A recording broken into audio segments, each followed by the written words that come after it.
knowledge of Islam.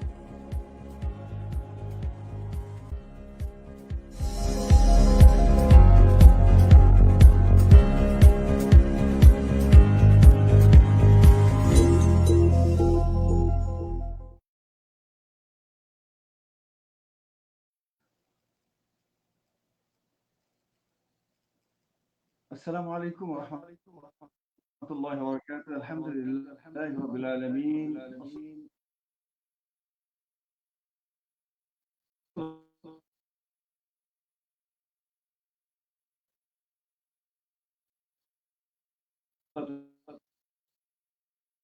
الله الكبر وهو يدعى إلى الإسلام والله لا يهدي القوم الظالمين.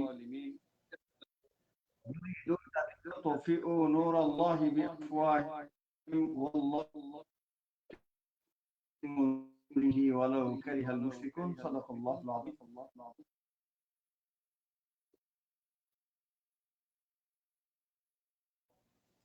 প্রিয় দর্শক শ্রোতা, দিনী ভাই এবং বোনেরা, সুদূর ইতালি থেকে সম্প্রচারিত ইসলামিক ক্যাম্পাস টিভিতে সকলকে স্বাগত জানাচ্ছি। সান্ধ্যকালীন সময়ে সকলকে স্বাগত জানাচ্ছি। আজকে আমাদের প্রেক্ষাপটে অত্যন্ত গুরুত্বপূর্ণ দিক এবং বিভাগগুলো তুলে ধরার চেষ্টা করব ইনশাআল্লাহ বিইজনিল্লাহ। আমরা বেসিক্যালি ইসলামকে নিয়ে যারা ষড়যন্ত্র করছে, আজকে এটি নতুন করে নয়, এটি আবহমান কাল জুড়ে ষড়যন্ত্রের জাল সুবিস্তীর্ণ পরিস্থিতির মাঝেও ইসলাম সগৌরবে তার নিজস্ব আঙ্গিকে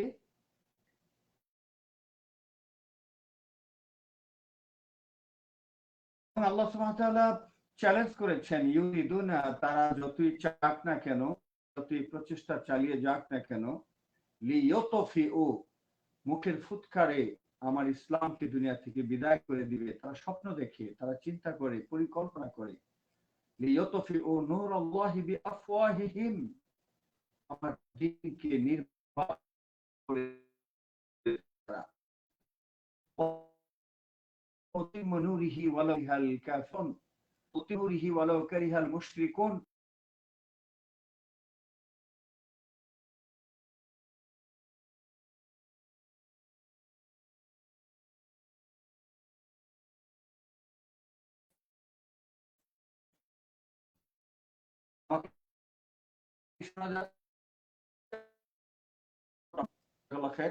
আমাদের আজকে মুফতি ইমাম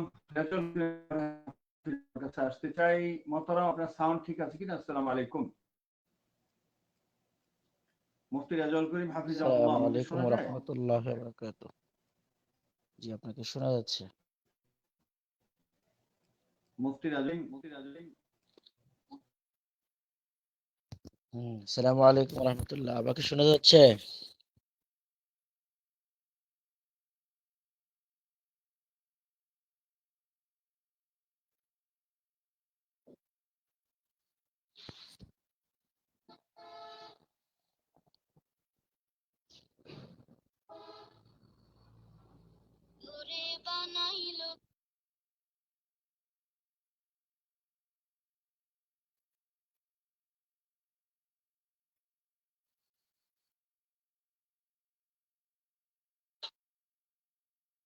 আমি একজন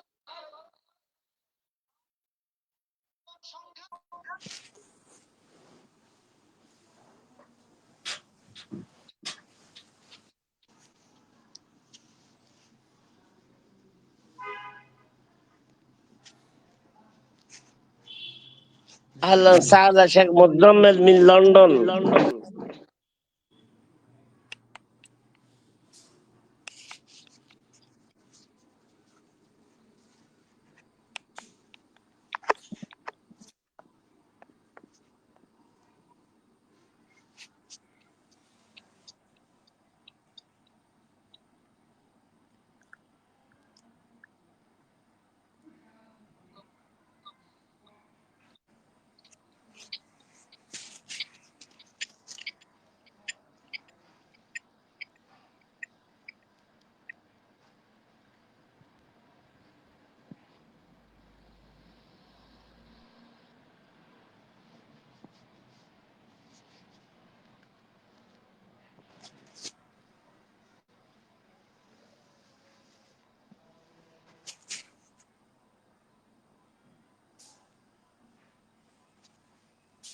السلام عليكم.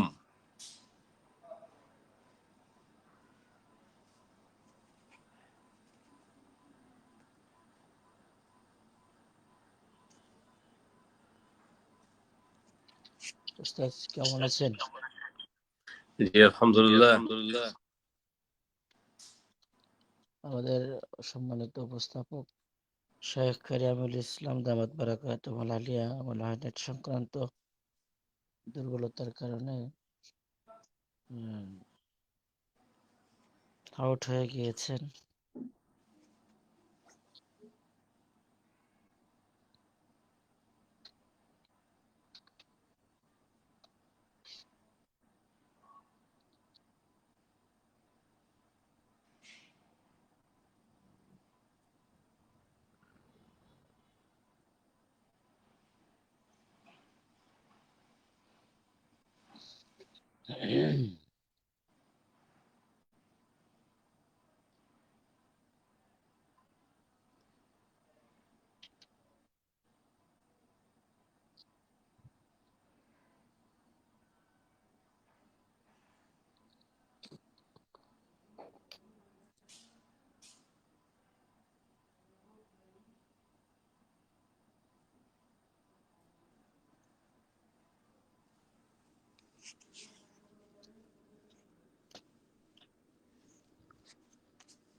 আসসালামু আলাইকুম ওয়া রাহমাতুল্লাহি ওয়া বারাকাতুহু। ডক্টর মুজাম্মেল আমার আওয়াজ শুনে দেখেছে?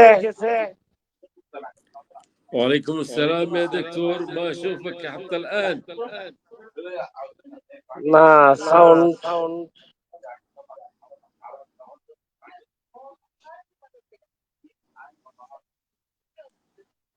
আমার সাউন্ড কি শোনা যায়? মুফতি রেজাউল করিম সাহেব আমার আওয়াজ শুনে দেখেছে? আসসালামু আলাইকুম উস্তাদ, শোনা যায়? না, আপনাকে শুরু করার জন্য অনুরোধ করা হলো। ওয়ালাইকুমুস-সালাম। জি হাইয়াকাল্লাহ। আমাকে শোনা যায়? শোনা যাচ্ছে। আমার সাউন্ডটা কি ঠিক আছে? একটু আওয়াজ দিবেন। জি আপনার সাউন্ড শোনা যাচ্ছে, আমার সাউন্ড শোনা যায়? জি শোনা যাচ্ছে, শোনা যাচ্ছে। চমৎকার নেটে আছি। Sorry for that. আমার এখানে খুব ডিস্টার্ব হচ্ছে। সম্মানিত দর্শক শ্রোতা, আমরা অনুষ্ঠানটি দেখতে পাচ্ছি সুদূর ইউরোপের চারণভূমি ইতালির বারি সিটি থেকে সম্প্রচারিত ইসলামিক ক্যাম্পাস টিভিতে বিশ্ব বরেণ্য দেশ বরেণ্য ওলামায়ে কারামদের সমন্বিত আজকের এই অনুষ্ঠানে আমরা সকলকে স্বাগত জানাচ্ছি। আমাদের মাঝে উপস্থিত আছেন ডক্টর মুজাম্মেল হক মাদানী হাফিজাহুল্লাহ, বিশিষ্ট ইসলামিক চিন্তাবিদ, আন্তর্জাতিক খ্যাতি সম্পন্ন আলেমে দ্বীন। আমাদের সাথে মুফতি ইমাম রেজাউল করিম বুরহানি হাফিজাহুল্লাহ। আমরা উভয় মেহমানকে পেয়ে সত্যি ধন্য। ডক্টর বশির আহমেদ মাক্কি হাফিজাহুল্লাহ, he is also with us. তিনি আমাদের সাথে আছেন। আমরা ক্রমান্বয়ে এগিয়ে যাব আমাদের এই সুন্দর অনুষ্ঠান উপহার দেওয়ার জন্যে। আমি ইতালি বারিসি থেকে সম্প্রচারিত ইসলামিক ক্যাম্পাস টিভির কর্ণধার এপি আলাউদ্দিনকে অনেক ধন্যবাদ জানাবো। আহ, আমি সরাসরি আলোচনার জন্য মোহতারাম মুফতি ইমাম রেজাউল করিম বুরহানি হাফিজুল্লাহর কাছে আসতে চাই। মোহতারাম, সমসাময়িক বাংলাদেশ ইসলাম নিয়ে ষড়যন্ত্র আগেও ছিল, এখনো চলছে। এখন এগুলোকে প্রতিরোধ করে দেওয়ার দায়িত্ব তো আমাদের। তো বাংলাদেশের মুসলমানরা অবচেতন আমি না বললাম, কিন্তু বেসিক্যালি আমার মনে হয় আরেকটু সজাগ হওয়ার জন্য। আপনি দেখেন বেশ কিছু ওলামায়ে কেরামদের গাড়ি হঠাৎ করেই ডক্টর আব্দুল্লাহ জাহাঙ্গীরকে দুনিয়া থেকে বিদায় করে দেওয়া হয়েছে, যদি আমি বলি খুব ভুল হবে না। এবং পৃথিবীর বড় বড় ইসলামিক স্কলার, যারা আফ্রিকার স্কলারের নাম জানেন, পৃথিবীর গুরুত্বপূর্ণ ব্যক্তিদেরকে গাড়ি চাপা দিয়ে মারা, এটা যেন এক ধরনের একটা মিশনের একটা, তাদের মিশনারিজের এক ধরনের একটা পরিকল্পনার ফসল বাস্তবায়ন হচ্ছে বলে আমরা মনে করি। তো এজন্য এই পরিস্থিতিতে সবকিছু মিলিয়ে ইসলাম নিয়ে নানামুখী ষড়যন্ত্র চলছে। ইউরিদুনা লিইউতফিউ নূরাল্লাহি বিআফওয়াহিহিম। আল্লাহ তো চ্যালেঞ্জ করে দিয়েছেন, আল্লাহু মুতিম্মু নূরিহি ওয়ালাউ কারিহাল মুশরিকুন। অনেক আয়াত এসছে এই ব্যাপারে। আপনি যদি আমাদেরকে একটু আহ, অশান্ত মনের মাঝে কিছুটা একটু একটু শান্তির মানে ছোঁয়া এঁকে দিতেন, আমার মনে হয়, এবং আমাদের দায়িত্ব কর্তব্য সম্পর্কে যদি একটু ধারণা দিতেন, আমার মনে হয় দর্শক শ্রোতা উপকৃত হবে ইনশাআল্লাহ বিইذنিল্লাহ। আসসালামু আলাইকুম ওয়া রাহমাতুল্লাহি ওয়া বারাকাতুহু। আসসালামু আলাইকুম। আলহামদুলিল্লাহি রাব্বিল আলামিন ওয়াসসালাতু ওয়াসসালামু আলা আকরামিল আম্বিয়াই ওয়াল মুরসালিন সাইয়্যিদিনা মুহাম্মাদিন ওয়া আলা আলিহি ওয়া আসহাবিহি আজমাইন। কাছের এবং দূরের, দেশের এবং দেশের বাইরের যারা এই মুহূর্তে ইসলামিক ক্যাম্পাস টিভি দেখছেন, সকলকে আন্তরিক মোবারকবাদ, শুভেচ্ছা জানাচ্ছি। দর্শক শ্রোতা, দেশের অস্থিতিশীল পরিবেশে যখন একজন মুমিন মনে মনে নিরাপত্তায় ভোগেন যে ইসকনের এত শক্তি, আমাদের অবস্থা কি? আর উপদেষ্টা মণ্ডলীর এত শক্তি, ওনারা করছেন কি? তো এই জায়গাটিতে কথা বলতে হলে একটু পিছন থেকে কথা বলতে হয়। এদেশে অমুসলিমদের বসবাসের পক্ষে আমরা সব সময় ছিলাম, এবং অমুসলিমগণ তাদের নিরাপত্তা, অধিকার, আমাদের থেকে সৌহার্দ্যপূর্ণ আচরণ সবকিছুই প্রাপ্য, এবং তারা আমাদের প্রতিবেশী হিসাবে প্রতিবেশী অধিকার আমরা দিতে চাই। আল্লাহর নবী যেভাবে তাদের সাথে আচরণ করেছেন, সে আচরণ বিধিগুলো আমরা বাস্তবায়ন করতে চাই। কিন্তু যখন এমনটি হবে যে আমাদের কোনো ভাইকে ধরে জবাই করে দেওয়া হবে, তখন আমাদের নীতি নৈতিক দায়িত্ববোধ কি? কি অপরাধ করলে আমরা কি তাকে অপরাধে সহযোগিতা করব? তার মানে হলো এমন, তার অপরাধটা তো এখন অপরাধী হিসেবে সারা বিশ্ব জানে। আর যদি আমি তার প্রতি প্রতিশোধ নেই, তাহলে তার অপরাধ অপরাধ প্রবণতা আরো বেড়ে যাবে, এবং আহ, সে দেখাতে পারবে যে প্রতিশোধ তো নেওয়া হয়েছে। সাহাবায়ে কেরামের আদর্শ, সাহাবায়ে কেরাম রাদিয়াল্লাহু তাআলা আনহুম এর সময়ে এমন কোনো ঘটনা ঘটেছিল কিনা, বিষয়টি আমরা একটু দেখে নেই কোরআন এবং সুন্নাহর ফরকে। দর্শক শ্রোতা, একজন সাহাবীর নাম নিশ্চয়ই আমরা জানি। তিনি যখন একজন কাফের এবং মুনাফিককে উত্তম শিক্ষা দেওয়ার জন্য বুকে উঠে বসছিলেন, ছুরি চালাবেন গলায়, তখন নিচের থেকে কাফের থুতু দিয়েছিল ওই সাহাবীর মুখে। আর থুতুর কারণেই তিনি অস্ত্র চালানো থেকে বিরত ছিলেন। তিনি বলছিলেন, আমি যদি তোমাকে এমনিতেই জবাই করে দিতাম, হত্যা করতাম, তাহলে তোমার মতো একজন নরপিশাচ, পশু এবং শয়তান, ইসলামের দুশমন দুনিয়ার থেকে কমে যেত। তবে যেহেতু তুমি আমাকে থুতু দিয়েছো, আমার মনের মধ্যে এটা না আসলেও যদি এমনটি হয় আমি আমার এর প্রতিশোধের কারণে তোমাকে জবাই করে দিয়েছি, তা কখনো ইসলাম সমর্থন করে না, এজন্য আমি এটি করিনি। চমৎকার ভাবে মহাগ্রন্থ আল কোরআনুল কারীম, আল কোরআনুল আজিম আমাদের বলেছে, وتعاونوا على البر والتقوى ولا تعاونوا على الإثم والعدوان واتقوا الله إن الله شديد العقاب। 5 নম্বর সূরা, সূরা আল মাইদা। এই আয়াতের মধ্যে চমৎকার ভাবে আল্লাহ সুবহানাহু ওয়া তাআলা বলছেন, তোমরা একে অপরকে সহযোগিতা করো সৎ কাজে এবং আল্লাহ ভীতুর কাজে, পরহেজগারিতার কাজে, এবং আল্লাহ তাআলাকে ভয় পায় এমন অপরাধ থেকে কে যারা বিরত রাখেন এমন কাজে তোমরা সহযোগিতা করো। ওয়ালা তাআওয়ানু, আর সহযোগিতা করো না আলাল ইসমে, কোনো পাপ কাজে, ওয়াল উদওয়ান, শত্রুতা বেড়ে যায় এমন কোনো কাজে। আমি আশা করছি উপদেষ্টা মণ্ডলী খুব চৌকস। ওনারা অ্যাডভোকেট সাইফুল ইসলাম ভাইয়ের জানাজাটা আমি দেখেছি। একজন অ্যাডভোকেট ইন্তেকাল করলে সারা পৃথিবীর ইতিহাস সাক্ষ্য এত জনগণ হয় না, জানা যায়। তার জন্য প্রাণ ভরে যারা দোয়া করেছে, নিশ্চয়ই লোকটি আল্লাহ তাআলার দরবারে মাকবুল। কেউ তো ঘুমে ঘুমেও মারা যায়, কেউ অ্যাক্সিডেন্ট করেও মারা যায়, কেউ বিমান দুর্ঘটনায় মারা যায়। আর 5ই আগস্ট যদি আমাদের স্বৈরশাসক না যেতে পারতেন, তাহলে জনগণের জুতা পেটাও খেয়ে মরে যেতে পারতেন, তাও তো মারা যায়। এজন্য আল্লাহ তাআলা তার উঁচু মাকাম দুনিয়ায় দান করছেন, আখিরাতেও দান করবেন। আমি যে বিষয়টি বলতে চাই, অ্যাডভোকেট সাইফুল ইসলাম ভাইয়ের এই শাহাদাত যারা করিয়েছে, এদের বিরুদ্ধে আইনকে হাতে তুলে নেওয়া কোনো মুসলিমদের জন্য উচিত হবে না। দ্বিতীয় বক্তব্য হলো, আমরা ইসকনকে অমুসলিমদেরকে লালন করে চলছি। কিভাবে? আমাদের দলীয় লিডাররা, সেটা বলেন বিএনপি, সেটা বলেন আওয়ামী লীগ, এই দলীয় লিডাররা এক কপালে সাজদা করে, এই কপালেই আবার ওদের ওখানে গিয়ে তিলক পরে প্রসাদ খায়। ওরা মনে করেছে এদের তো আমরা কিনে নিয়েছি। আপনি একটা নওফেল শিক্ষামন্ত্রী, তার বক্তব্য দেখলে বুঝবেন যে সে এদেশের মানুষকে পিঁপড়াও মনে করেনি মন্ত্রিত্বের দায়িত্ব পেয়ে। কি, সে অমুসলিমদের উপাসনালয় গিয়ে প্রসাদ খেয়ে সে বলছিল যে আমরা সবাই এক, আমরা ভাই ভাই, আমাদের মধ্যে কোনো ভেদাভেদ নাই, আমরা এবাদত আমরা তাদের ইয়েতে অংশগ্রহণ করতে পারি, তারাও আমাদের এটা অংশগ্রহণ করতে পারে। এইভাবে যে চমৎকার ভাবে কথাবার্তা গুলো বলে, দুর্বল ইমানদারদেরকে একেবারে অমুসলিমদের সাথে লেলিয়ে দিয়েছে, চরিত্র হরণ করেছে। এবং ঠিক একই অবস্থা হচ্ছে আমাদের জাতীয়তাবাদী দলের, তারাও এমনটা করে। আমার মনে হয় আওয়াজ ডাবল হচ্ছে। দ্বিতীয়ত হলো, আমাদের এই তত্ত্বাবধায়ক যখন ক্ষমতায় আসলেন ডক্টর ইউনূস প্রধান উপদেষ্টা, আমার মনে হলো কি, তখন যে পূজা আসছে, পূজাকে সাপোর্ট করতে গিয়ে বহির্বিশ্ব আমাদের কোন আয়নায় দেখবে, কোন দৃষ্টিতে দেখবে।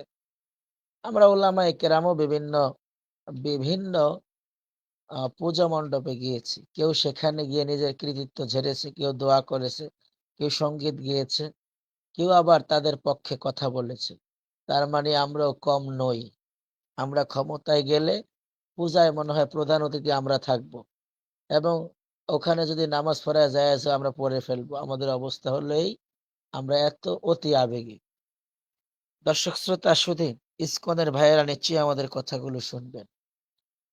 আমরা যে উদারপন্থিতার পরিচয় দিয়েছি, যে সময় বিগত সৌর শাসককে যারা সবচেয়ে বেশি প্রোটেকশন দিয়েছে, এবং সে সময়ে যারা সবচেয়ে বেশি সুবিধা ভোগ করেছে, এমনকি এই মানুষগুলো যখন বিশ্বজিৎ হত্যা হয়, একটা মুখ খোলেনি, শব্দ করেনি, ভারত টাটু শব্দ করেনি। ভারত জানে যে আমাদের অঙ্গরাজ্য চালাবার জন্য একজন স্বৈরশাসক দিয়েছি, অতএব বিশ্বজিৎ না, বিশ্বজিতের মতো হাজারো বিশ্বজিৎ মারা গেলে আমাদের কিছু আসে যায় না, জায়গা তো ঠিক আছে। এখন এই বিশ্বজিৎ হত্যা হলো, কোনো শব্দ হলো না। দ্বিতীয়ত হলো, সুরেন্দ্র কুমার সিনহা, SK সিনহাকে যখন এই স্বৈরশাসক লাথি মেরে দেশ থেকে বাধ্যতামূলক বের করে দিল, তখনও ভারত থেকে কোনো কথা আসেনি, আন্দোলন তৈরি হয়নি। কারণ তারা জানে এক SK সিনহাকে বের করে দিলে আমাদের কিচ্ছু আসে যায় না, কারণ আমাদের পক্ষে একেবারে নিবেদিত প্রাণ একজন স্বৈরশাসক আছে, যে এমন হাজারো SK সিনহাকে লাথি মেরে ফেলে দিলে কোনো অসুবিধা হবে না। অসুবিধাটা কোন জায়গায়? যখন এদেশ থেকে স্বৈরশাসক বের হয়েছে, আপনারা হিস্টোরিতে দেখবেন এই ভারত এতটা ভালোবেসেছিল আমাদের স্বৈরশাসককে, ওই দেশে গিয়ে 3টি জায়গা একই প্লেনে ঘুরেছে, ল্যান্ড করতে দেওয়া হয়নি। সর্বশেষ ল্যান্ড করার পরে তখন এখানে এই দেশে আমাদের এই সেনা প্রধান ভাষণ দিয়েছেন, নিশ্চিত হয়ে যে উনি এখানে ল্যান্ড করেছেন। উনি ওখানে বসে যে তদবির দেন, যে ঝাড়ফুঁকের কথা বলেন, যে নিয়ম কানুনে ঝাড়ফুঁকের কথা বলেন, ভারতের গভর্নমেন্ট তাই করছে। এটা আসলে শোভনীয় নয়, উচিত নয়। এটা ওয়ার্ল্ড ওয়াইজ একটি কূটনৈতিকভাবে রং ইনফরমেশন। আমার মনে হয় কোনো ভাই ভাই ঝগড়া করলে তৃতীয় জন বাইরের কাউকে ডাকাটা বোকামি। এখন হলো কি, ক্ষমতার মসনদে পাকাপোক্ত করে থাকার জন্য তিনি তার স্বৈরশাসকের বাচ্চা কাচ্চা সন্তান নাতি পোতা যা রেখে গেছেন তাদেরকে বাঁচানোর জন্য সে দেশে পড়ে তিনি মারিয়া হয়ে লেগেছেন। ইসকন তারা তো স্পষ্ট ঘোষণা দিয়েছে, তাকে ক্ষমতায় না আনা পর্যন্ত আমরা আন্দোলন থামাবো না। সকল প্রকার ষড়যন্ত্র। আমাদের হিন্দু ভাইরা যদি মনে করেন যে এ সরকার আমাদের জন্য সুবিধাজনক না, এ সরকার আমাদের জন্য, প্রধান উপদেষ্টা যে সরকার আমাদের জন্য খুব জঘন্য মারাত্মক, তাহলে ওনারা একটু ফিরিস্তিগুলো ওপেন করুন কোন কোন জায়গায় ক্ষয়ক্ষতি হয়েছে। এবং গত 17 বছরে কত হিন্দু বোনরা ধর্ষিতা হয়েছেন, বাড়িঘর ছাড়া হয়েছেন, কতজনকে গুম করা হয়েছে, হত্যা করা হয়েছে। এগুলো নিয়ে ওনারা একটা পরিসংখ্যান করতে পারতেন যদি ওনারা শিক্ষিত হতেন। আমার মনে হয় তাদের মধ্যে শিক্ষিতের সংখ্যা খুব কম। আসলে এই গোমূত্র খাওয়া মানুষগুলোর মধ্যে ভালো বুদ্ধি আসবে বলে আমার মনে হয় না। আহ আমি এই বিষয়ে সবচেয়ে শালীন ভাষা ব্যবহার করে বলছি, প্রিয় ভাই, যারা অমুসলিম হিসেবে বাংলাদেশে বসবাস করছেন, পুরো দেশের মুসলিম উম্মার হৃদয় নিংড়ানো ভালোবাসা আপনাদের জন্য ছিল, যাতে আপনারা নিরাপদে থাকেন, ভালো থাকেন, সপরিবার নিয়ে স্বাচ্ছন্দ্যে থাকেন। এজন্য আপনারা দেখেছেন, ভেবেছেন, না খেয়ে আপনাদের কোনো প্রকার প্রোটেস্ট না পেয়েও এদেশের ছাত্র সমাজ যাদের এখনো বালেগ হয়নি, এই জাতীয় ছেলেরাও, মাদ্রাসার শিক্ষার্থীরা, এমনকি বিভিন্ন ইসলামী সংগঠন আপনাদেরকে রাত দিন পাহারা দিয়েছে, যাতে করে তৃতীয় পক্ষ আপনাদের মন্দিরগুলোতে আঘাত করতে না পারে, আপনাদেরকে আঘাত করতে না পারে। সংখ্যালঘু হামলা হয়েছে, এই তথ্য দিয়ে বাংলাদেশের কোথাও কোথাও আক্রমণ করা যেতে পারে, এই জাতীয় প্ল্যাটফর্ম আগে থেকে সাজানো। যদি মনে করেন এমনটি করে আঘাত করে কাউকে জোর করে বসিয়ে দেওয়া যাবে, তাহলে বিষয়টি হবে তখন ভুল। কিরকম ভুল হবে? আমরা তখন মুসলিম উম্মা যারা 52-তে রক্ত দিয়েছে, 71-এ রক্ত দিয়েছে, জুলাইয়ে রক্ত দিয়েছে, তারা কিন্তু ঘুমায়নি। তারা সবাই এমন ভাবে প্রতিহত করবে, তখন আপনাদের কোনো ঘর বাড়ি নয়, আপনাদের নাম চিহ্ন থাকবে না। দেখেছেন তো ইসকন নিষিদ্ধের জন্য যেভাবে চিৎকার আওয়াজ হয়েছে, যদি এটি ইন্টারন্যাশনাল ক্রিমিনাল ক্লু না হতো, অথবা কূটনৈতিক বিষয়, পররাষ্ট্র বিষয় না হতো, আমার মনে হয় ইসকন নিষিদ্ধ হয়ে যেত। কিন্তু প্রধান উপদেষ্টার বুদ্ধিমত্তার কারণে এখন পর্যন্ত বিষয়টি স্থগিত রয়েছে, অবজারভেশনে রয়েছে। আমি আশা করছি প্রধান উপদেষ্টা ইসকনকে নিষিদ্ধ করবেন না, কারণ বামপন্থী দলগুলো তারা তাদের স্বকীয়তা নিয়ে থাকবেন, জুলুম করবেন না। ইতিমধ্যে তারা তাদের বক্তব্য পরিষ্কার করেছেন যে যে হত্যা করেছে অমুক সে আমাদের দলের কেউ না। এটা প্রত্যেক জাহেল সমাজ দলই বলে যে অমুকে ছুরিকাঘাত করেছে সে আমাদের দলের কেউ না, তাকে দিয়ে আমাদের দলের মাপ মাপা যায় না। হতে পারে, হতে পারে ওনারা চিন্তা করুন যে আমাদের কোনো ভাই এমন করেছে, আমরা যেন দুঃখ প্রকাশ করছি, তাকে দিয়ে গোটা ইসকনকে হারাম ঘোষণা করা, নিষিদ্ধ ঘোষণা করা যায় না। ঠিক আছে, নিষিদ্ধ ঘোষণা করা যায় না। আবার আপনারা দেখবেন একটি দল ইনিয়ে বিনিয়ে স্বৈরশাসককে পুনরায় তাদের মসনদে কায়েম করতে খুব সোচ্চার হয়ে লেগেছেন। তারা ভেবেছেন আমি খাবো তুমিও খাবে, শেয়ার হোল্ডার হব, তোমরা সবাই বিদেশ থাকবে, তোমাদের বাড়ি গাড়ি নারী আমরা ব্যবহার করব, আর মাঝে মধ্যে তোমাদেরকে জায়েজ বলে ফতোয়া দিব। যেভাবে আমাদেরকে তোমরা বিগত 17 বছর জিয়ে জিয়ে জিয়ে জিয়ে রেখেছো, কাউকে জেলে প্রমোশন দিয়ে, ডিভিশন দিয়ে, কাউকে বাসায় হোম টিউটর রেখে, এইভাবে করে বাঁচিয়ে রেখেছো, আমরাও তোমাদের গণতন্ত্র বাঁচানোর জন্য এভাবে বাঁচিয়ে রাখতে চাই। বুদ্ধিমান কি ওই ব্যক্তি যে চোরকে, ডাকাতকে, খুনিকে এভাবে খাইয়ে খাইয়ে পোষবে আর একটা সময় সে খুন করে দেবে? এটি কখনো শোভনীয় নয় এবং উচিত নয়। আমার মনে হয় যারা এখনো চালের কার্ড, বিজিবির কার্ড নিয়ে ব্যস্ত আছেন, একটু চিন্তা করেন, দেশের যে ষড়যন্ত্র চলছে, ষড়যন্ত্র যদি রুখিয়ে দিতে না পারেন, বৈচিত্র্যময় বাংলাদেশ, আগামীকাল যে কি ঘটবে আমরা কেউ জানি না। পরের দিন যে কোন নতুন ইস্যু নিয়ে আবার আলোচনা করতে হবে তাও জানি না। পরের সপ্তাহে যে কোন নতুন ইস্যু আসবে তাও আমরা জানি না। এক একটি সময় এক একটি ষড়যন্ত্র, এই যে তসবির দানা যেমন পড়া শুরু করে এভাবে পড়া শুরু করেছে। তার মানে আরো সোচ্চার ভূমিকা রাখতে হবে। পাশাপাশি কিছু সুসংবাদ আমি দিতে চাই এভাবে। বিজয়ের মাস ডিসেম্বর। ডিসেম্বরে আমরা আশা করছি আমাদের সৌর শাসকের এবং যারা বিগত দিনে মানুষকে অন্যায়ভাবে হত্যা করেছে এবং বিভিন্ন সময় মাজলুম ভাইদের নিধনের জন্য কাজ করেছে, হেফাজতে ইসলাম বাংলাদেশের ইতিমধ্যে একটি রিপোর্ট তৈরি হয়েছে। আমাদের কতজন ভাইকে শাহাদাত বরণ করতে হয়েছে সেদিন, কতজনের লাশ গুম করা হয়েছে, কতজনের লাশের উপরে মেডিসিন দিয়ে একেবারে গলিয়ে দেওয়া হয়েছে। তথ্য বের হয়েছে বিডিআর বিদ্রোহে কত সেনা প্রধান দেশের রত্নগুলোকে হত্যা করা হয়েছে, তারাও সব তথ্য বের করেছে। বের করেছে হেফাজতে ইসলাম, বের হয়েছে জুলাইয়ের গণহত্যা। বিচার শুরু হয়ে যাবে ইনশাল্লাহ 16 ডিসেম্বর থেকে। এখন এই জন্য ওরা মারিয়া হয়ে লেগেছে, কারণ আদালত প্রাঙ্গণে তো ওদের অনেক ভাই ভাতিজা আত্মীয় স্বজন বসা আছে, যারা চিন্তা করছে যে কোনো মতে ইউ টার্ন নিতে পারলেই আমরা মনে হয় যে কোনো ভাবে বেঁচে যাব। ইতোমধ্যে সাংবাদিক ইলিয়াস ভাইয়ের 31 মিনিটের একটি ভিডিও ফাঁস হয়েছে, ভাইরাল হয়েছে।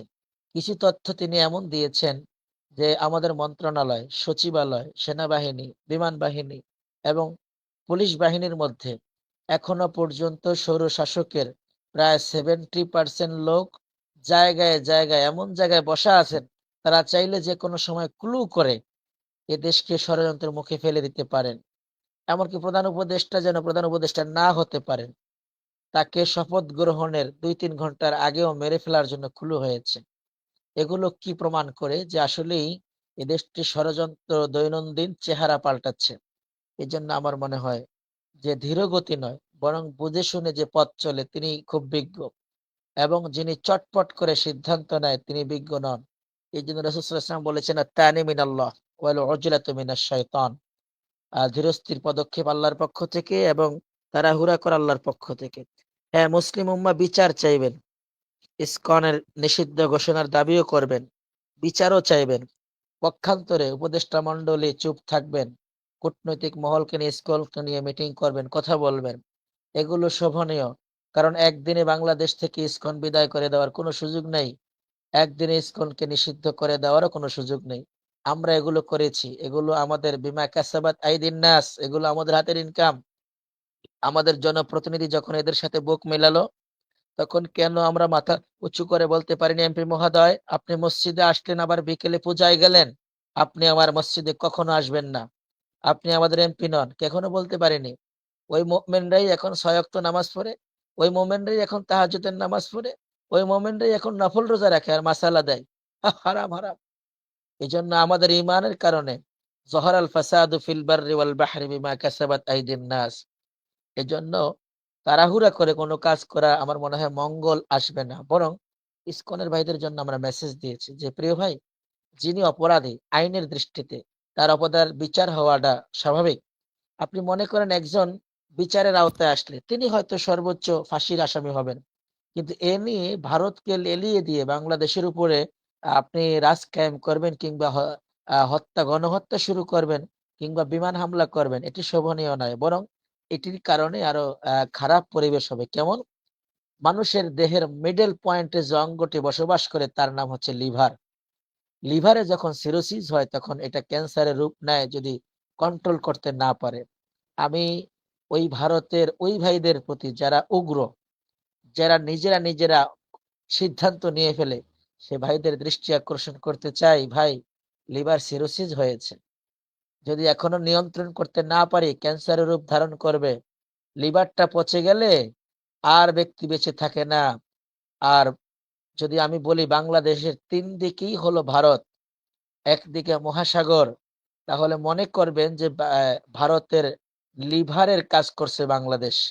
যদি লিভারটা একবার বাস্ট হয়ে যায়, পচে যায়, গলে যায়, ভারতও বিচ্ছিন্ন হয়ে যাবে, গাজওয়াতুল হিন্দ কাছাকাছি চলে আসবে। যেহেতু কিছু বিষয় রাসূল আকরাম সাল্লাল্লাহু আলাইহি ওয়াসাল্লাম বলে গিয়েছেন, রাসূলের কথা কখনো মিথ্যা হতে পারে না। যার বিষয়ে আল্লাহ তাআলা বলেছেন রাহমাতুল লিল আলামিন, যার বিষয়ে আল্লাহ বলেছেন ইন্নাকা লাআলা খুলুকিন আযীম, যার বিষয়ে মুসলিমরাও বলেছে আল আমিন, তিনি গাজওয়াতুল হিন্দের কথা বলেছেন। একবার আমরা মনে করি এই মনে হয় গাজওয়াতুল হিন্দ শুরু হয়েছে। এখন যেভাবে আপনারা করছেন গাজওয়াতুল হিন্দ মনে হয় চলে আসছে। এই জন্য আমার মনে হয় অসংখ্য মুসলিম উম্মাহ তারা তো শাহাদাতের পেয়ালা পান করতে প্রস্তুত। আপনি ভয়ে লুকিয়ে যান, পালিয়ে যান, দেখেছেন ছাত্র সমাজ সেদিন 2000-এর উপরে বুক পেতে দিয়েছে। শিক্ষা নেওয়া দরকার আমাদের ওই শহীদদের থেকে, যারা বুক পেতে দেয় এভাবে হাত উঁচু করে। শিক্ষা নেওয়া দরকার। আর আপনি তো পালিয়েছেন বিমানে করে, প্রোটেস্ট নিয়ে। আপনিও শিক্ষা নেন যে আপনি তো কোনো শাহাদাতের নজরানা আপনার এবং আপনার ফ্যামিলির নেই। আপনি পালিয়ে যান, দেশ স্বাধীন হয়, আপনিও দেশে থাকেন না। আবার দেশ যখন আবার স্বাধীন হলো স্বৈর শাসক থেকে, তখনও আপনি দেশে নেই। আমার মনে হয় দেশের স্বাধীনতার সময়, দেশের কল্যাণে যখন জনগণ সিদ্ধান্ত নেয়, যারা অনুপস্থিত থাকে তাদের দেশে থাকার অধিকার নেই, থাকা দরকার নেই। আর আমাদের উপদেষ্টা মণ্ডলী কাজ করছেন, প্রপারলি কাজ করতে পারছেন না কিছু কারণে। জনগণ অনেক প্রশ্ন করে, আলেমরাও করে, কি করে এগুলো, কোনো কাজই তো হয় না, একশো জাপ জাপ কাজ করিয়া ফেলাইবো। এই যে কথাগুলো আসলে বুদ্ধিমানের কথা নয়। যখন 70% শাসক ক্ষমতা, যখন 70% বিচার ব্যবস্থা, প্রশাসন সকলে মিলে রয়ে গেছে আগের জনের, এখানে আপনি মন চাইলেই একদিনে 70%কে পাল্টানো সম্ভব নয়। কি করবেন? একজন একজন করে, দুইজন দুজনকে বদলি করতে পারবেন। হঠাৎ করে ওএসডি করে দিলে 50 জনকে এটা বিরূপ আকার ধারণ করবে। এটা যারা উপদেষ্টা মন্ডলী হয়েছেন তারা ভালো বুঝেন। ভয় আছে একজনকে নিয়ে, হযরত মাওলানা আসিফ নজরুল রহমতুল্লাহ আলাইকে নিয়ে ভয় আছে।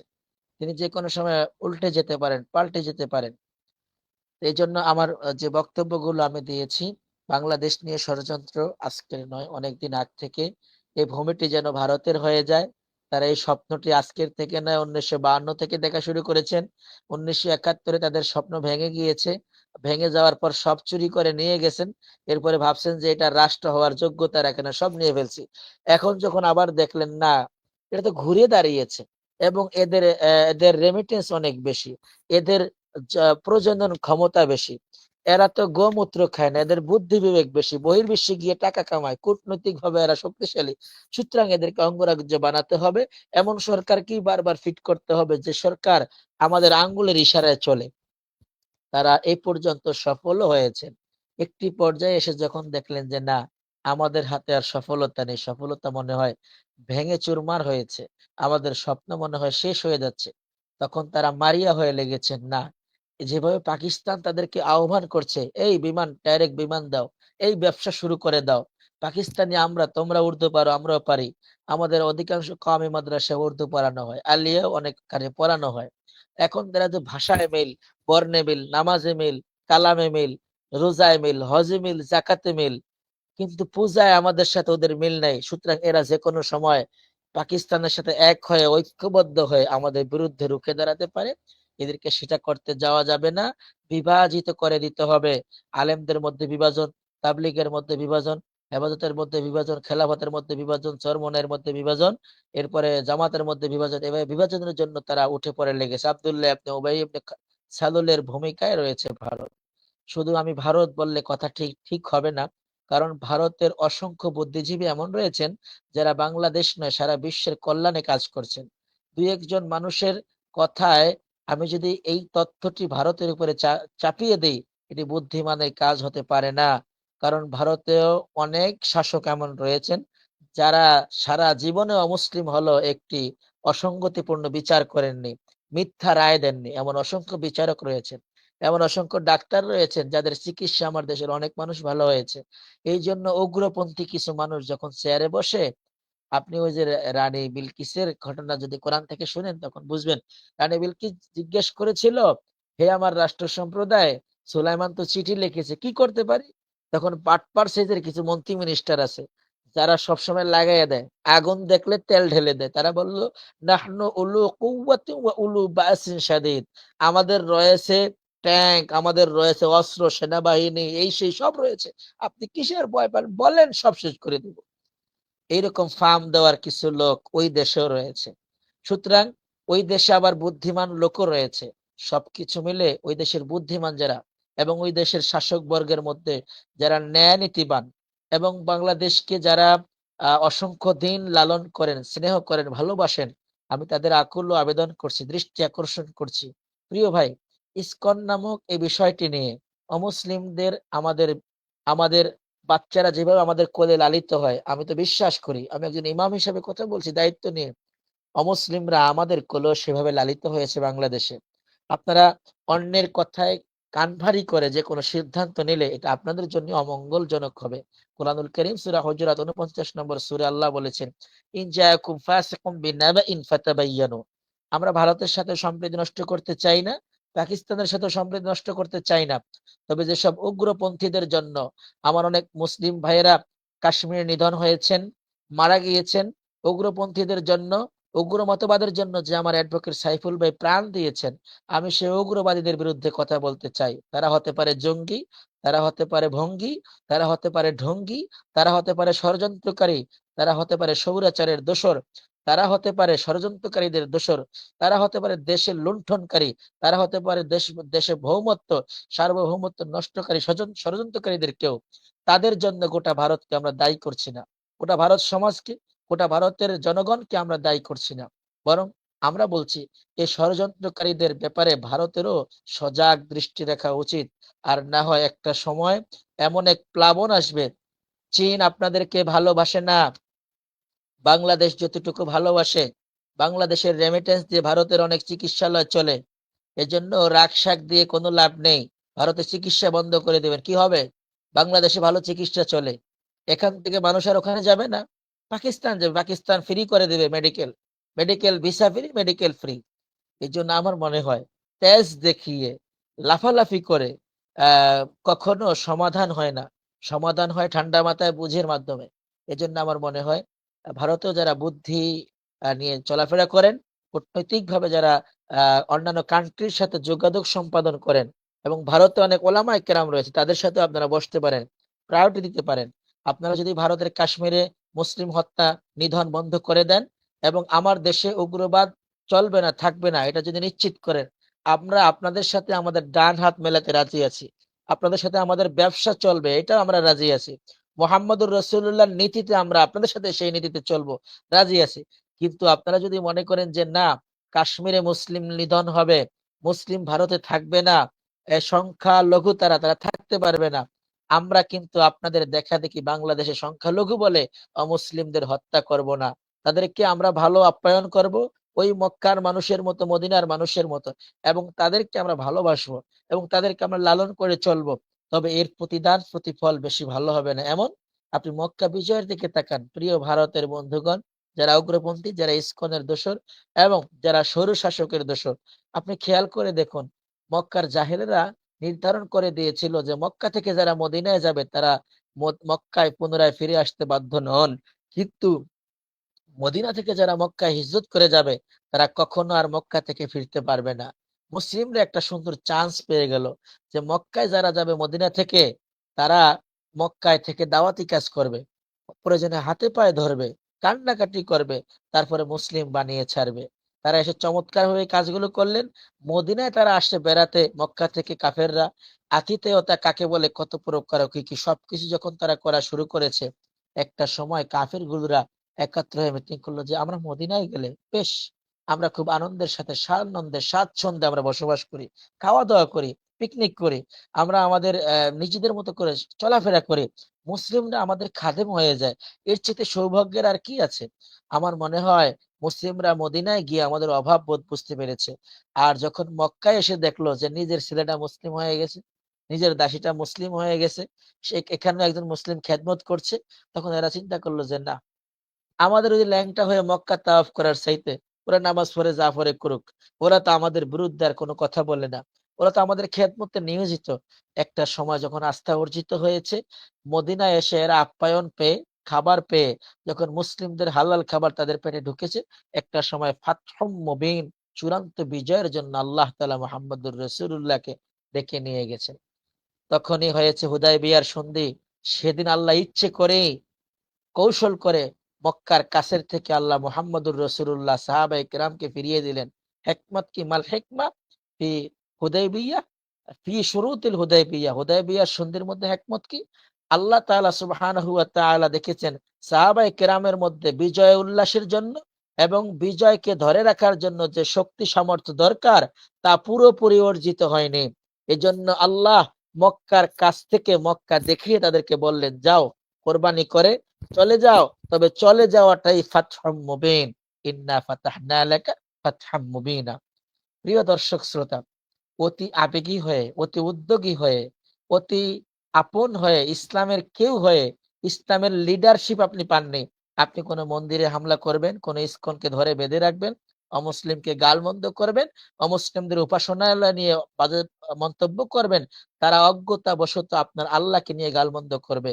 কোরআনে আল্লাহ বিষয়ে নিষিদ্ধ ঘোষণা করেছেন, বলেছেন তোমরা যদি এমনটি করো তাহলে বিগয়রি ইলমিন, তারা তাদের জ্ঞানের বাহিরে গিয়ে না জেনে না বুঝে তোমাদের রবকে তারা গালমন্দ করবে। এক।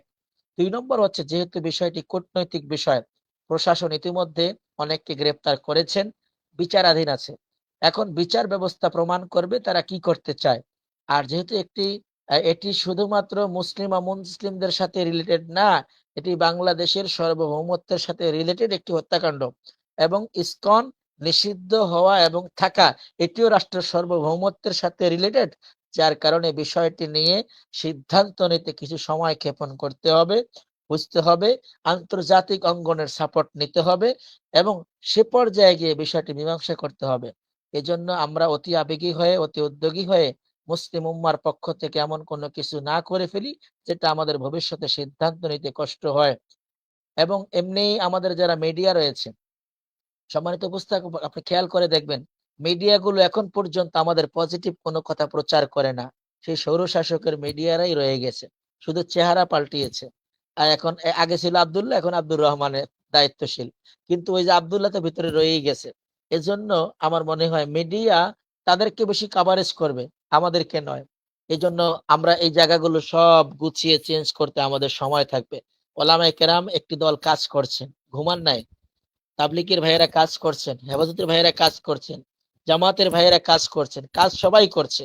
কিন্তু যদি এর মধ্যে কেউ মনে করেন যে ওই যে রাসূল আকরাম সাল্লাল্লাহু আলাইহি ওয়াসাল্লাম সাহাবায়ে কেরামকে বলেছিলেন উহুদের যুদ্ধে যে পথ ছেড়ে দিও না, ছেড়ে দিলে তোমরা বিপদে পড়বে, তো তারা পথ ছেড়ে দিয়ে মোটামুটি গনিমতুল মাল সংগ্রহ শুরু করেছে।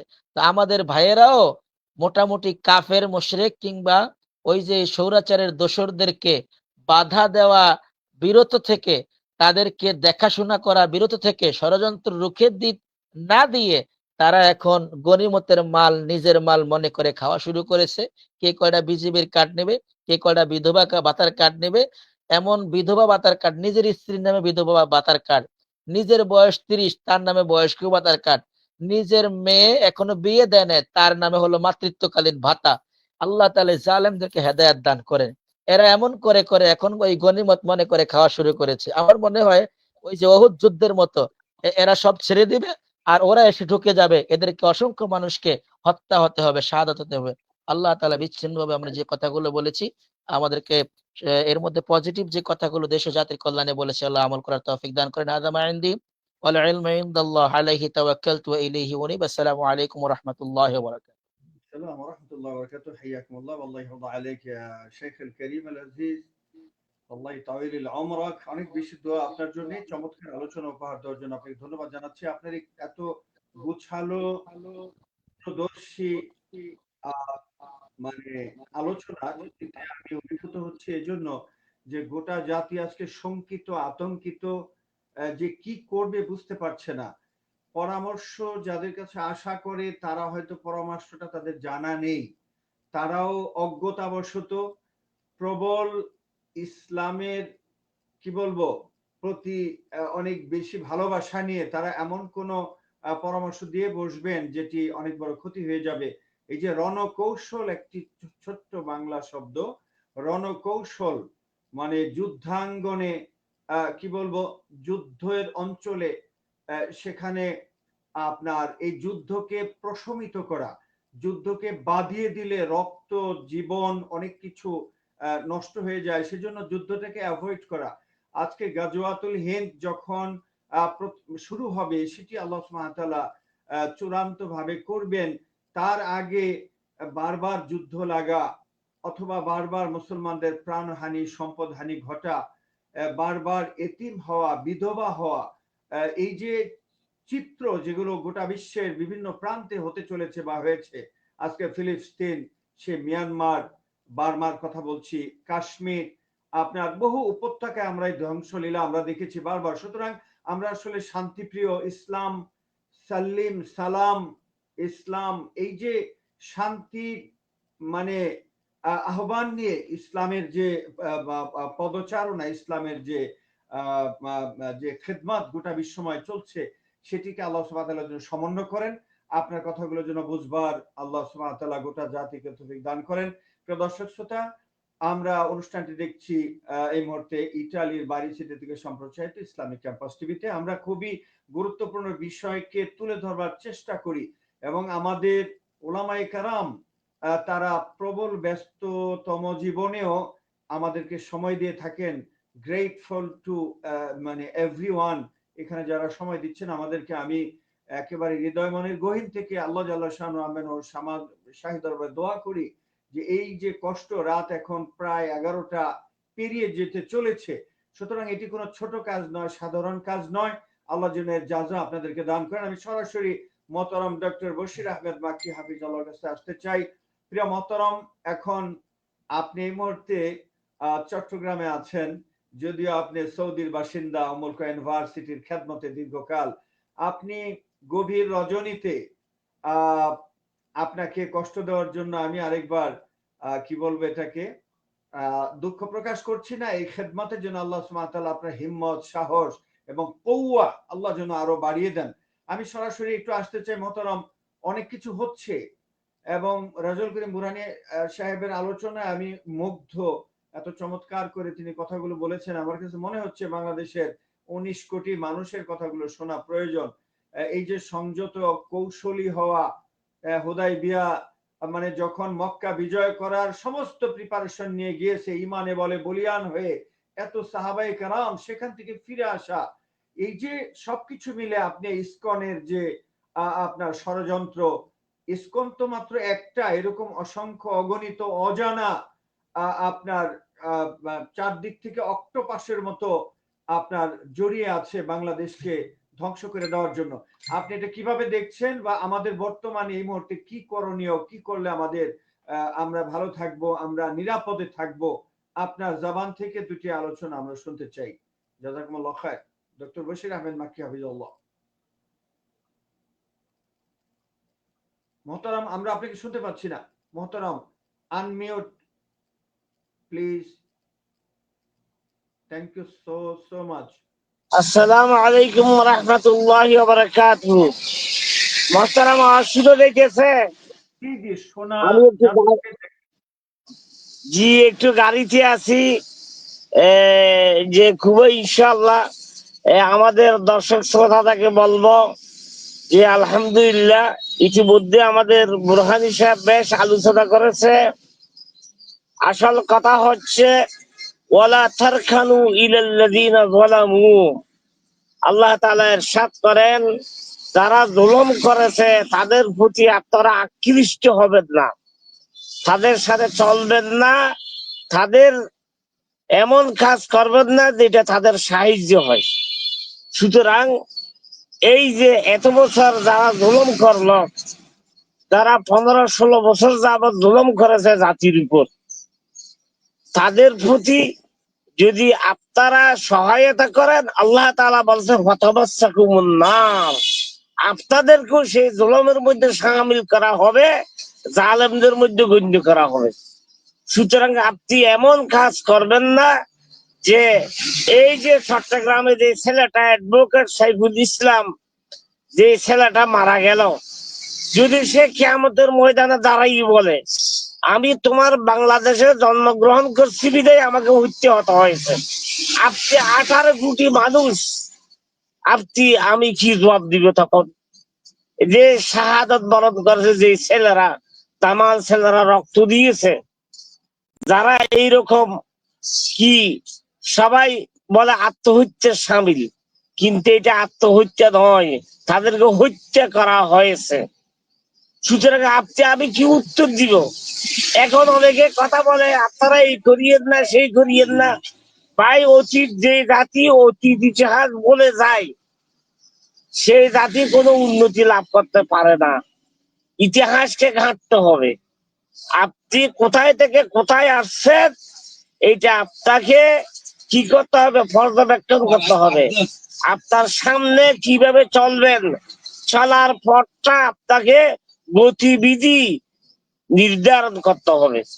সুতরাং আমি আমাদের সবাইকে বলবো যে ওয়ালা তারখানু ইলাল্লাযিনা যালামু, যারা জুলুম করেছে তাদের প্রতি আপনারা সহায়তা পেশ করবেন না, তাদের প্রতি মায়েল হবেন না, তাদের প্রতি এমন কাজ করবেন না যেন তারা আবার ঢুকিয়ে যায়, যে দুই শিবের মধ্যখানে যখন আবার ঢুকতে না পারে। সতর্ক করতে হবে, সতর্ক হতে হবে। এবং এই যে বর্তমান সরকার যারা কাজ করতেছে তাদেরকে সহায়তা করতে হবে। আপনার একদিন, 2 দিন, 15 বছর, 20 বছরের জঞ্জাল 2 মাসে তো ঠিক হবে না, 3 মাসে ঠিক হবে না। তাদেরকে সময় দিতে হবে। সবাইকে সবার ধৈর্য এখতিয়ার করিয়া আপনারা রিপোর্ট করেন কোন কোনখানে কার ভাই জুলুমের শিকার হয়েছে, কার আত্মীয় স্বজন জুলুমের শিকার হয়েছে, কে কোন দিকে ক্ষতিগ্রস্ত হয়েছে, এগুলি রিপোর্ট করেন। এইগুলি রিপোর্ট করেন, ইনশাআল্লাহ সুম্মা ইনশাআল্লাহ লাইসা লিল ইনসানি ইল্লা মা সাআ ওয়া আন্না সা'য়াহু সাউফা ইউরা। মানুষের প্রচেষ্টা করা ছাড়া তার আর কোনো গতি নেই। আপনি প্রচেষ্টা করবেন, ইনশাআল্লাহ আপনাকে আল্লাহ তাআলা পথ দেখাই দিবে। এই পথে চলে আপনার শান্তি আসবে। তো ইন্না মাআল উসরি ইউসরা। আপনি যদি মুশকিল ছিলেন, এখানে একটু কথা বলার সুযোগ পেয়েছেন, কাজ করার সুযোগ পেয়েছেন, কাজ করেন। আরেকজনের দোষ ধরবেন না। অমুকে গনিমত এই দিয়েছে, অমুকে বিধবা ভাতা এই দিয়েছে, অমুকে এই দিয়েছে। আপনি এইটা বলেন না যে 50,000 কোটি টাকা পাঠাই দিয়েছে, এইটা তো বলতেছেন না। এইগুলো ফেরত আনুক টাকাগুলো। ইতিমধ্যে চট্টগ্রামের এসালম 30,000 কোটি টাকা ফেরত আনার কি দিয়েছে, প্রতিশ্রুতি দিয়েছে। এগুলো আসুক ইনশাআল্লাহ। আরো যারা কি করেছে, পাচার করেছে টাকা, এগুলো ফেরত আসবে ইনশাআল্লাহ। আর এগুলো দ্বারা দেশে যা উৎপন্ন হচ্ছে এগুলো যোগান দেওয়া হবে। তারপর একটা বাজেট করতে কিভাবে করতে হয়, এদিক ওদিক মিলিয়ে সব মিলিয়ে দেশের শান্তি শৃঙ্খলা এগুলো, ইসকনকে বাংলাদেশের মাটিতে পা রাখতে দেওয়া হবে না ইনশাআল্লাহ। একটা মজার ব্যাপার হলো, যেই লোকটা যেখানে শহীদ হয়েছে আমি একটা সেই জায়গায় দাঁড়ানো, গাড়ি সেখানে দাঁড়াইছে। সুতরাং দেখেন আপনার কোন দিকে কোথায়। আমি চট্টগ্রামে অবস্থান করছি, এখন ঢাকা থেকে আসিয়া চট্টগ্রামে আছি। এবং মজার ব্যাপার হলো, যেই লোকটা যেখানে অ্যাডভোকেট সাহেব যেখানে শহীদ হয়েছে সেই জায়গায় দাঁড়াইছে। সুবহানাল্লাহ। এই কথাগুলো সাক্ষী দেবে কিয়ামতের ময়দানে। রক্ত, এই রক্তগুলো সাক্ষী থাকবে কিয়ামতের ময়দানে। ইনশাআল্লাহ আপনাদের চেষ্টা কোনোদিন বৃথা যাবে না, এবং চেষ্টা আল্লাহ তাআলা এগুলো আপনাকে ফলাফল দিবে। সুতরাং এই মুহূর্তে সারা বিশ্ব সহ বাংলাদেশের মানুষেরা এই যে প্রত্যেক মুহূর্তে মিছিল হচ্ছে বিভিন্ন হচ্ছে, ইনশাআল্লাহ তাদেরকে আর রাস্তায় কেন, তাদেরকে ঘরেও থাকতে দেওয়া হবে না। এই হত্যার বিচার হবেই হবে। এবং যারা সামনে এই চক্রান্ত করতেছে তাদেরকে ধরে ইনশাআল্লাহ পানিশমেন্ট দেওয়া হবে। আল্লাহ তাআলা সবাইকে তৌফিক দান করুন, আল্লাহ তাআলা সবাইকে রহম করুন, আল্লাহ তাআলা ইনশাআল্লাহ সবাইকে ইনশাআল্লাহ আপনাকে আমাকে দুনিয়ায় আনছে আল্লাহ তাআলা শাস্তি দেওয়ার জন্য নয়। এইটা খেয়াল রাখবেন, আমাকে আপনাকে দিয়ে পাঠাইছে মজলুম হওয়ার জন্য নয়, অত্যাচারিত হওয়ার জন্য নয়, ইনসাফ কায়েম করার জন্য, ন্যায় নীতি প্রতিষ্ঠিত করার জন্য। ইনশাআল্লাহ সবাই ঐক্যবদ্ধ হয়ে ন্যায় নীতি প্রতিষ্ঠিত করব। এবং যারা বাতিল, যারা সন্ত্রাসের পথ বেছে নিয়েছে তাদেরকে শাস্তি দিবে ইনশাআল্লাহ। সমস্ত আলেম সমাজকে অনুরোধ করবো, আপনারা এতদিন ঘুমিয়েছিলেন, এখন আর ঘুমানোর সময় নাই। আপনারা এটা কি করেন, রোড ম্যাপ করেন, কর্মসূচি দেন, আপনারা রাস্তায় নেমে পড়েন।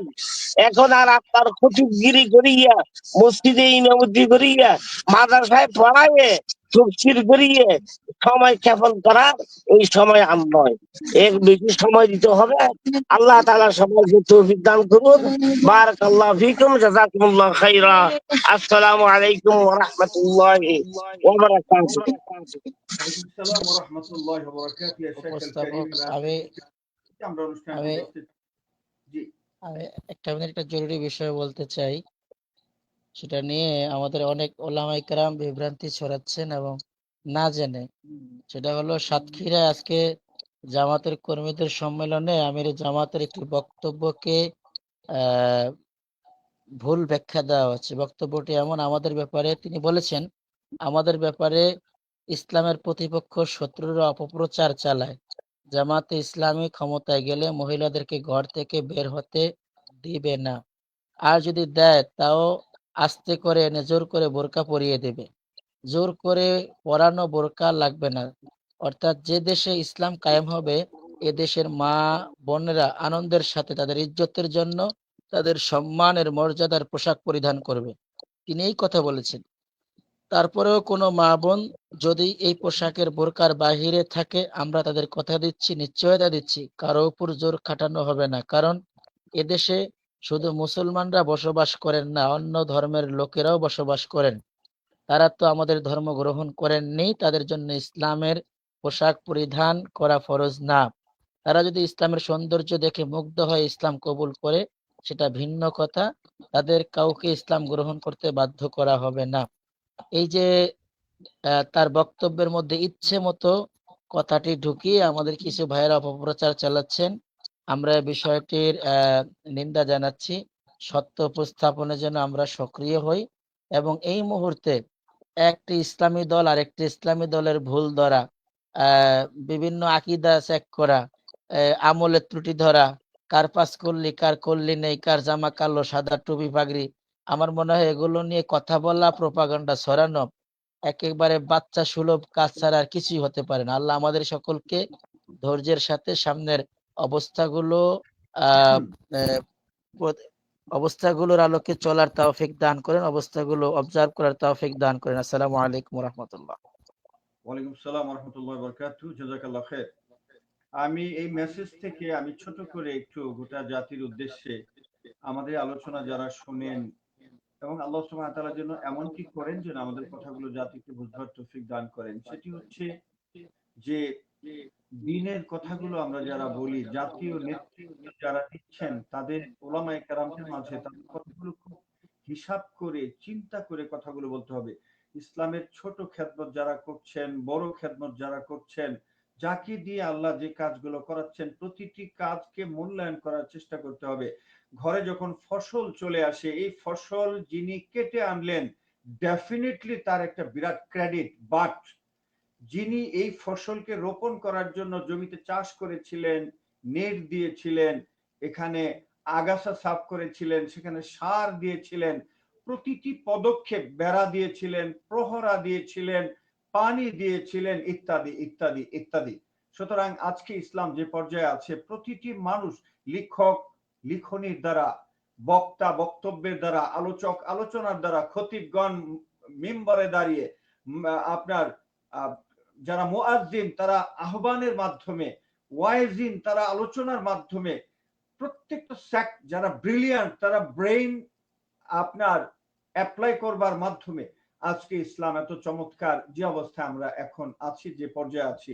এবং জামাত ইসলামের আমিরের ব্যাপারে যে কথাগুলো আমরা শুনলাম, আমরা কথাগুলো বুঝবার চেষ্টা করব যে আমরা আসলে আমরা যখন যে কথাগুলো বলছি, এখানে ডেফিনেটলি অনেক গুরুত্বপূর্ণ কথা আছে। স্লিপ অফ টার্ন, আমরা তো আমাদের কথাগুলো আমরা সেই নবী রসুল যারা আল্লাহর হুকুম ছাড়া কথা বলতেন না, একটা ওয়ার্ড তারা ব্যবহার করতেন না, সে পর্যায়ে কোনো মানুষ তো বর্তমানে পৃথিবীতে নেই। সুতরাং মানুষেরা এখন তাহকিক করে যখন কথা বলে, মানে চিন্তা করে যখন কথা বলে, এই কথাগুলোর মধ্যে অনেক ক্ষেত্রে ছন্দে, চিন্তায়, চেতনায়, উপস্থাপনায় ভুল ভ্রান্তি থেকে থাকবেই, এটাই স্বাভাবিক।